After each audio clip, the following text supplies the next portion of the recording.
بسم الله الرحمن الرحیم. اعوذ باللہ من الشیطان الرجیم. بسم اللہ الرحمن الرحیم. محترم ناظرین، السلام علیکم ورحمۃ اللہ. سید الانبیاء کی ایک حدیث ہے جس کے اندر سید الانبیاء ارشاد فرماتے ہیں کہ میری امت کا وہ فرد جو میری 40 حدیثوں کو پڑھے گا، ان کو یاد کرے گا، تو اللہ کی ذات اس کو 3 انعام عطا کرے گی. قال رسول صلی اللہ علیہ وآلہ وسلم: من قرأ وحفظ 40 حدیثا من امتی، کہ میری امت میں سے جو بھی شخص 40 حدیثوں کو پڑھے گا اور ان کو حفظ کرے گا تو اللہ کی ذات اس کو 3 انعام عطا کرے گی.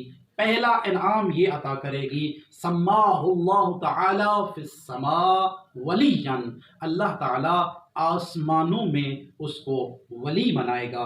اور دوسرا اس کا انعام یہ ہوگا کہ فی الارض فقیحا، وہ اللہ کی زمین میں وہ فقیہ بنے گا. اور تیسرا انعام یہ ہوگا کہ اللہ کی ذات اس کا شمار صالحین میں کرے گی. بروز قیامت جب لوگ اپنی قبروں سے اٹھیں گے تو اس وقت اس شخص کا شمار اللہ کے صالحین میں سے ہوگا.